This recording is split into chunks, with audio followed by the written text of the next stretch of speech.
Bien, lo prometido es deuda. Aquí tenéis una breve presentación acerca del estrés y la preocupación que os he preparado para que veamos de una manera muy sencilla, fácil y rápida, pues cómo superar al estrés a través de tres conceptos que para mí son fundamentales y cómo gestionar mejor la preocupación a través de un ejercicio que os mostraré al finalizar la presentación. Me parece oportuno, por otro lado, el que haga una breve introducción de cómo reconocer el estrés en esta primera imagen que veis y bueno, pues mencionaros un poco los síntomas, ¿no? Los síntomas del estrés coinciden con los de la respuesta de lucha o huida.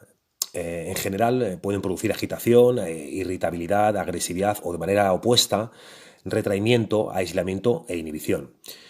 La respuesta del estrés ocurre básicamente cuando nos sentimos sobrepasados ante alguna situación y creemos que no contamos con la fuerza o los recursos necesarios para hacerle frente a esta situación. En dos extremos opuestos, la respuesta del estrés puede llevarnos a una crisis de nervios y agitación o congelarnos en una especie de parálisis emocional. En general es fácil reconocer el estrés agudo porque solemos identificar el factor que lo provoca. Sin embargo, cuando el estado de estrés permanece a lo largo del tiempo, ya no es tan sencillo percibir qué ocurre. El mapa que veis aquí os ayudará a tomar conciencia de los cuatro campos en los que las reacciones automáticas del estrés se manifiestan, que son los pensamientos, el cuerpo, el comportamiento y las emociones. Y me gusta hacer especial énfasis, sobre todo en los pensamientos, que también os comentaré un poquito más adelante. Para mí este apartado es fundamental, el diálogo interno que tenemos con ese pensamiento rumiante en muchas ocasiones. El mejor modo de superar el estrés, por tanto, es evitarlo. Pero para ello necesitamos recursos para afrontar las experiencias cotidianas que puedan resultar estresantes.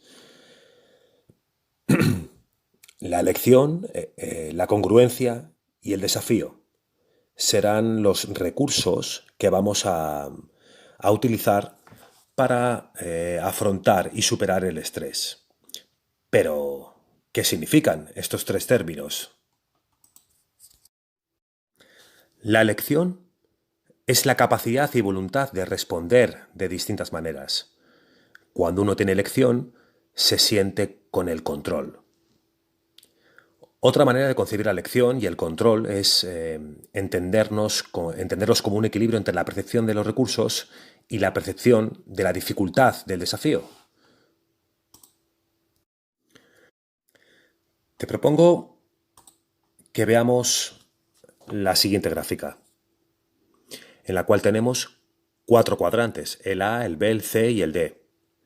El A y el B se podría decir que en una situación que se percibe como controlada, y el C y el D en una situación que se percibe como fuera de control.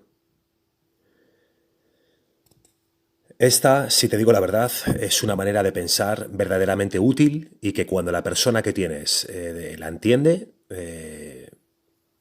puede llegar a minorar en gran cantidad ese nivel de estrés.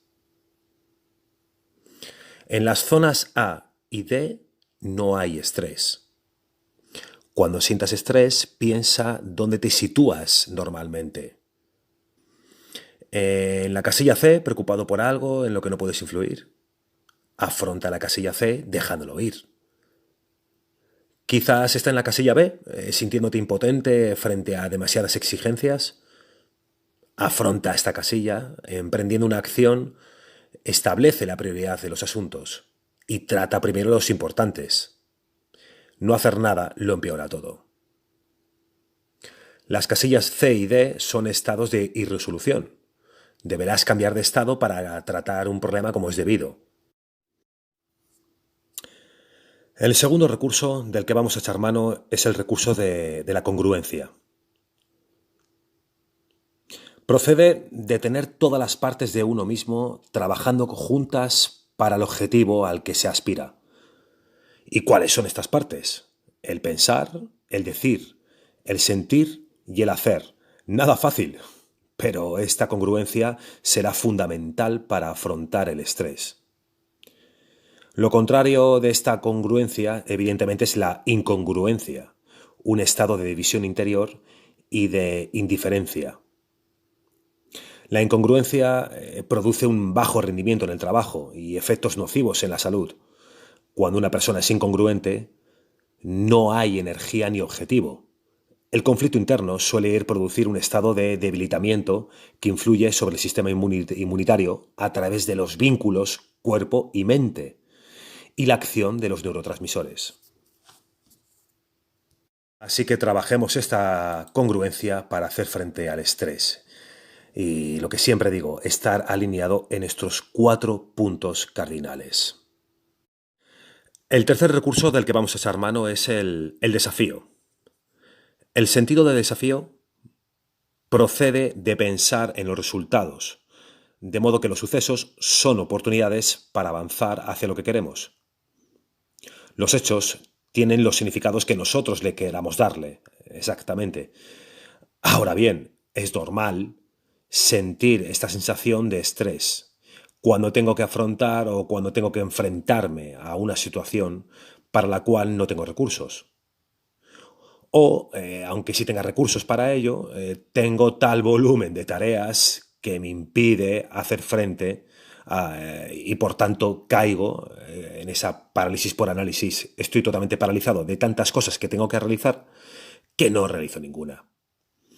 El primer paso, como estábamos viendo, es priorizar.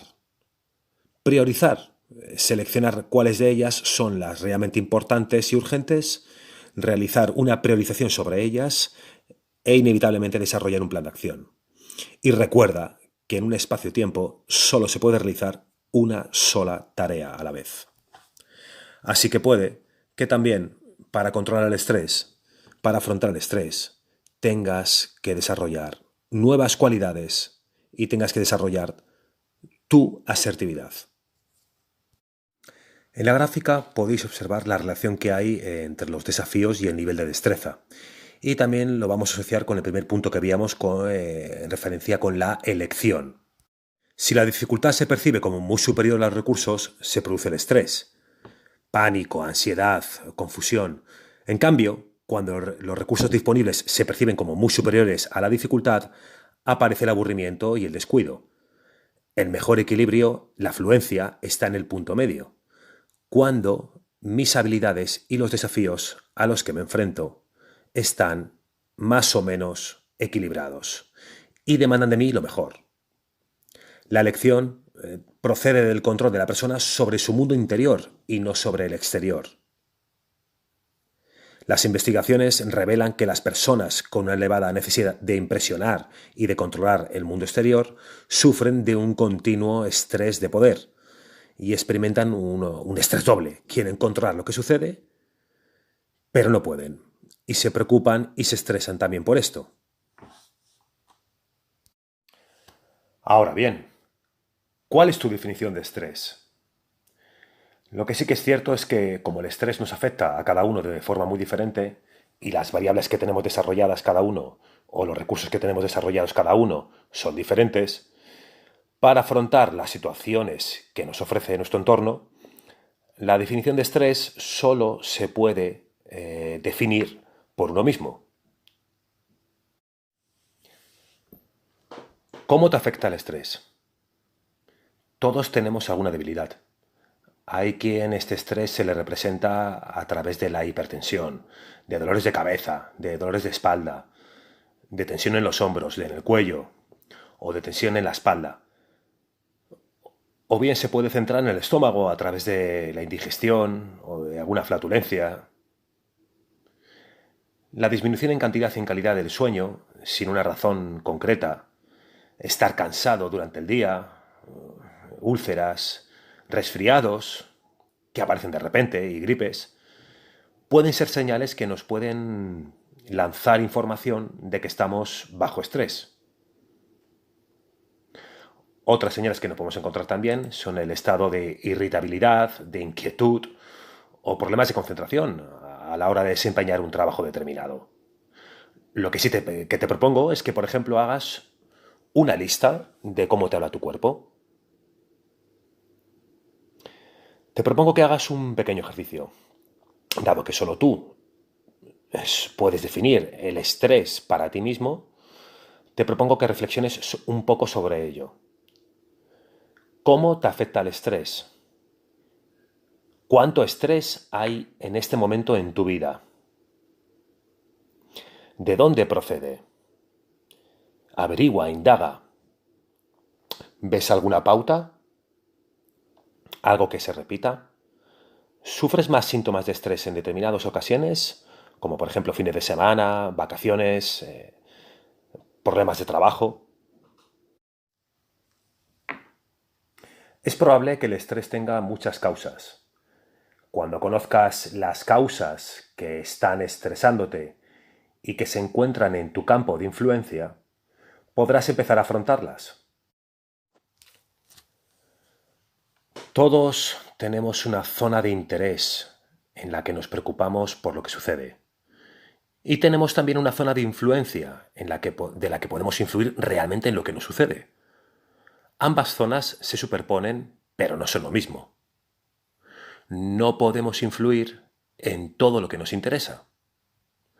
Cualquier intento de influir en toda la zona de interés es un exceso de celo y de control, lo cual se ha relacionado con un mayor riesgo de enfermedades cardiovasculares y de enfermedades gástricas. También nos encontramos en el polo opuesto, la falta de control, dejar de actuar en situaciones que están dentro de nuestra zona de influencia y de interés. La falta de control produce un aumento en el riesgo de depresión y un sentimiento de impotencia que puede disponernos a las enfermedades en general y al cáncer en particular. La preocupación no quita los problemas de mañana, quita la fuerza de hoy. La preocupación es un elemento en sí mismo del estrés que genera y crea estrés y por tanto le vamos a dedicar un capítulo dentro de esta presentación. Si bastante malo es ya que se produzca un desastre, la preocupación por las consecuencias aún lo agrava más. Peor todavía, a menudo nos preocupamos por lo que puede suceder y todavía no ha sucedido. Nos sentimos mal por adelantado, en muchas ocasiones sin razón alguna. La situación puede ser imaginaria, pero el estrés que se crea es bastante real. La preocupación puede quitarnos el sueño y provocarnos dolores en la zona lumbar o problemas gástricos.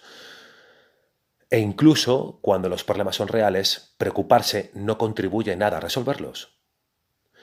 Somos capaces de preocuparnos por cualquier cosa. Nos preocupamos por nosotros, por nuestros seres queridos, por nuestros hijos, por nuestros familiares. Nos preocupamos en muchas ocasiones por absolutamente todo. La preocupación es la ansiedad ante la posibilidad de un futuro desfavorable. Lo contrario a ello es la esperanza, la expectativa de un futuro bueno o mejor, la expectativa de que va a salir todo bien, incluso en estos momentos tan difíciles. La secuencia suele empezar evidentemente, con un suceso que la provoca, algo que lo desencadena. También suele empezar con una voz interior que dice algo parecido a ¿y si sucediera? Supongamos que está ocurriendo. A continuación, nos representamos imágenes mentales, probablemente desagradables, construidas y asociadas a emociones y a estos acontecimientos indeseados. Como cuarta estructura o como cuarto ítem o fase que tiene esta estructura de la preocupación, empezaríamos a recibir estas malas sensaciones, de tal manera que uno mismo o una misma está empezando a darle vueltas a la misma situación, al mismo evento, sin actuar y provocando que me sienta mal. Y por último, por quinto punto, evidentemente hay un mayor diálogo interno. Así que, ¿cuál sería la estructura de esta preocupación? Pues la estructura de preocupación es la que, como te digo, tienes en pantalla, hay un suceso que la provoca, un diálogo interior, empezamos a darle vueltas ahí a la lavadora, a alimentar esta preocupación, empezamos a construirnos imágenes mentales y ya de nada te digo, si eres una persona un poquito creativa, las imágenes que puedes llegar a crearte, empezamos a sentirnos mal y potenciamos más este diálogo interno. De ahí que ya os mencionara al principio de la presentación, en esa primera imagen de cómo reaccionaba al estrés, que de los 4 puntos, el de los pensamientos era un punto muy importante y a tener en cuenta para observar cuál es ese diálogo interno que tenéis y cuál es la calidad de vuestros pensamientos. Así que os invito a que de aquí en adelante observéis dicha calidad, ¿no? Y hacia dónde enfocáis esos pensamientos. Así que veamos cómo romper el círculo de preocupación. La preocupación no lleva a ninguna parte. Entonces, ¿cómo detenerla? Para salir del círculo, primero debemos darnos cuenta de que estamos dentro de él.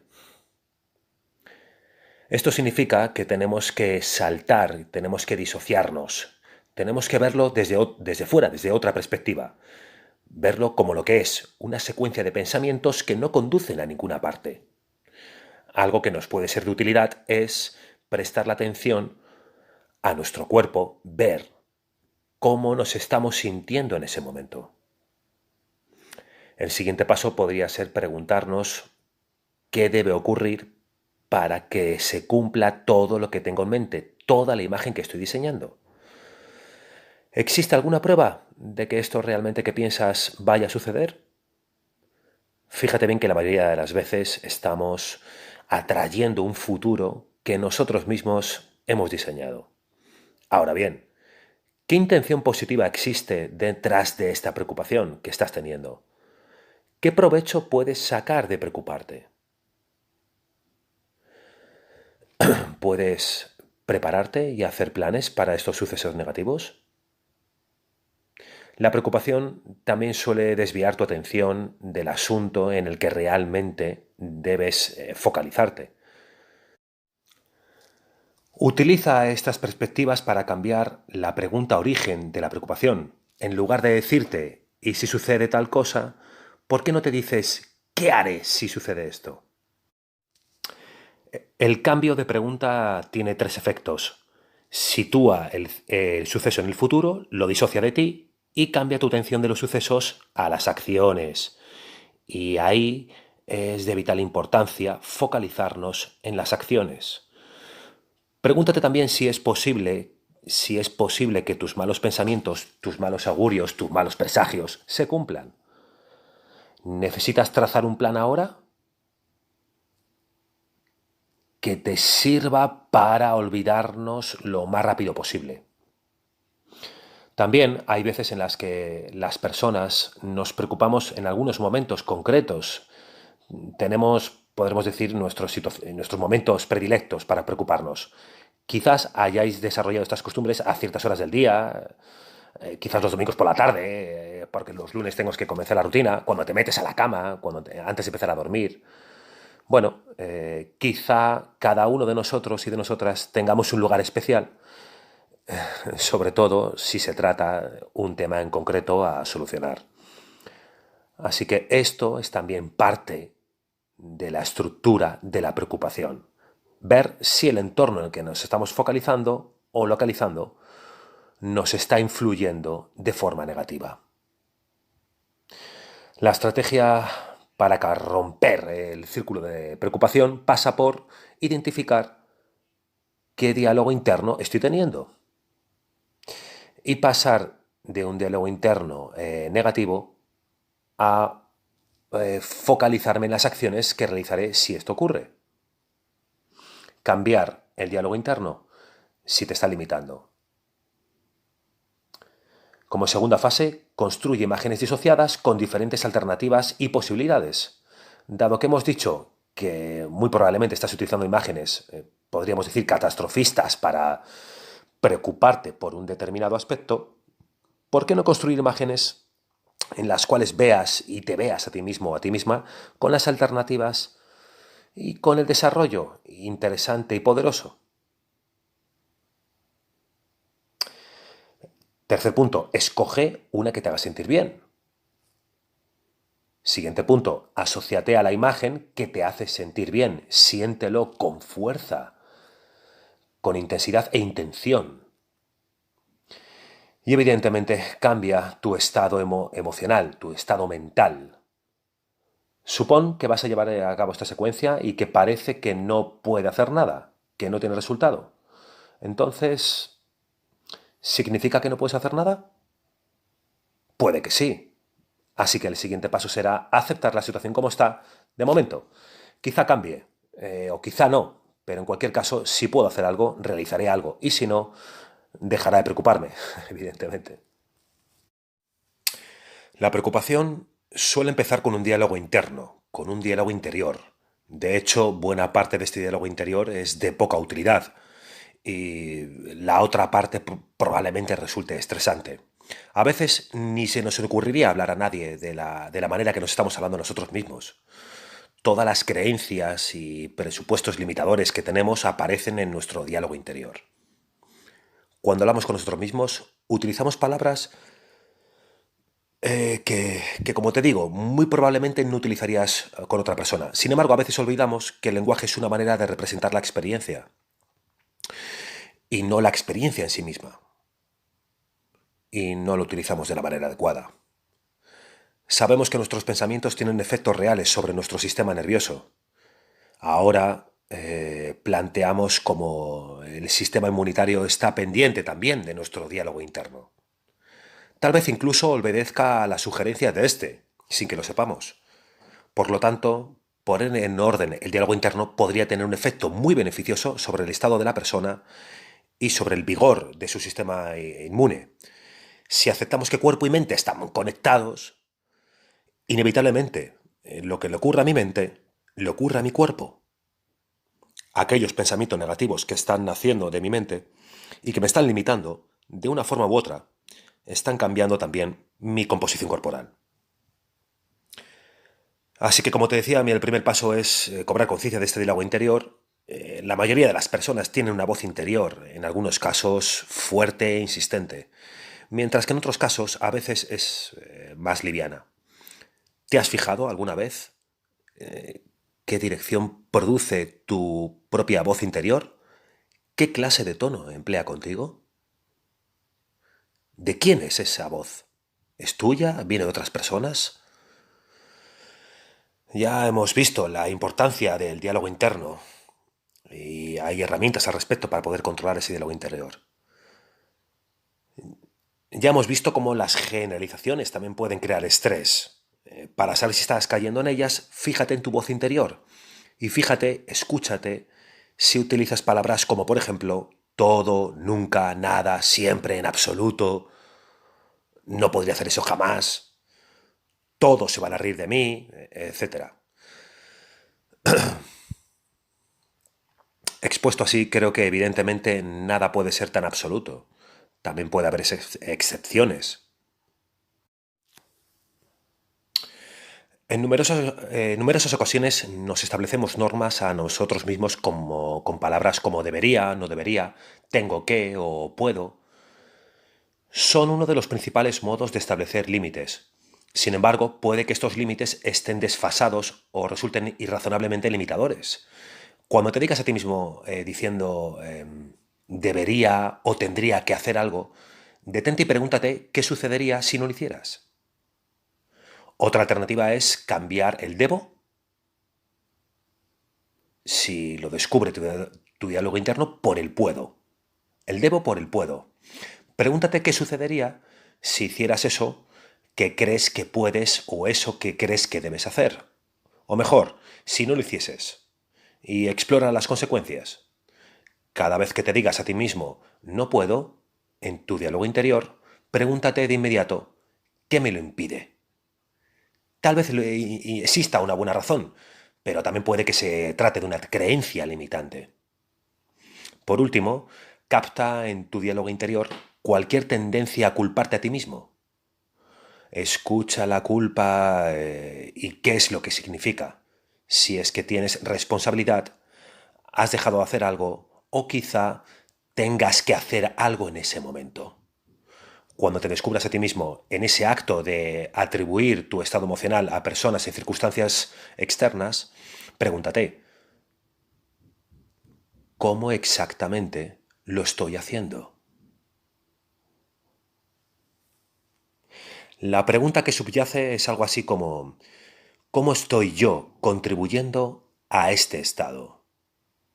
¿Cómo estoy yo contribuyendo exactamente a este estado de preocupación?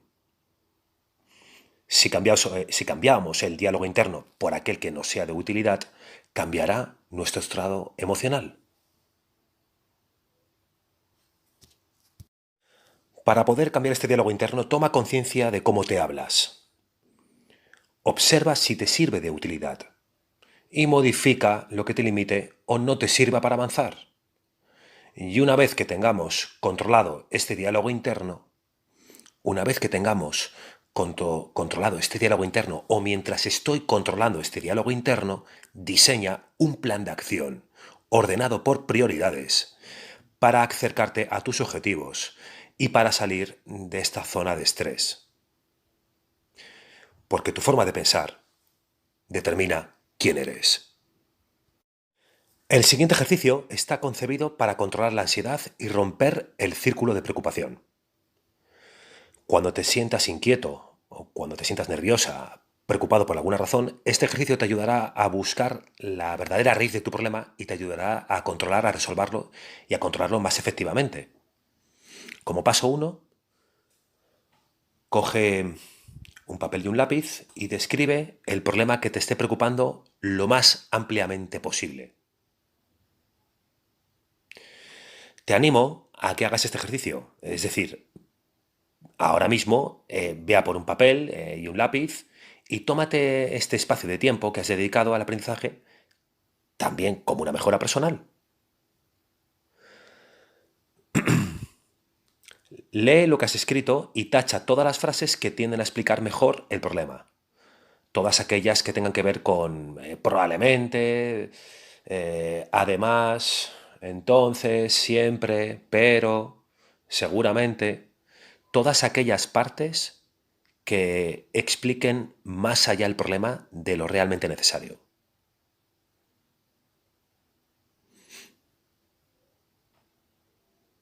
Como punto 3, tacha todas las frases relacionadas con recuerdos. Suelen empezar con antes, hace tiempo. Por ejemplo, te pondré una posible situación. Hace 3 días que no sé nada de una persona. Hace 3 días que no sé nada de mi pareja. Simplemente o siempre me llama por la noche, pero desde el miércoles no sé nada de él, no sé nada de ella. Seguramente habrá conocido a otra persona más interesante que yo y no sabrá cómo decírmelo. Además, hace tiempo que lo noto bastante distante. Antes era mucho más cariñoso conmigo, pero ahora mismo no sé qué le pasa. Es decir, definimos o empezamos a describirnos una situación de tal manera que la rueda se va haciendo cada vez más grande y más grande. Pues como punto 3, tacha todas las frases relacionadas con recuerdos. Todas aquellas que vengan de atrás. Una vez hecho esto, tendrás claramente fijado el motivo de la preocupación. Es decir, con el ejemplo anterior, hace 3 días que no sé nada de tal persona.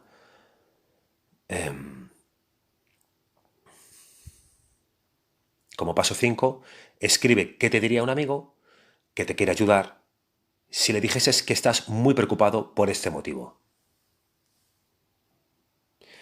Es probable que si él o ella quiere ayudarte, quiera decirte cosas positivas, aunque tú por dentro estés pensando lo contrario.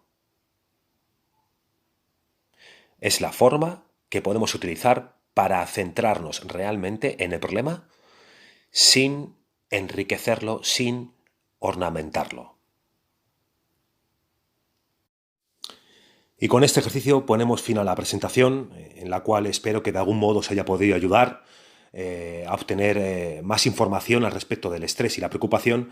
Y bueno, pues deseando en que insisto, que podáis seguir trabajando vuestro interior y bueno, pues a seguir vislumbrando o ampliando nuestra perspectiva de todo lo que nos está sucediendo a día de hoy. Espero vuestro feedback y comentarios al respecto y, insisto, gracias por vuestra paciencia y disposición y recordad, seguimos trabajando. Gracias.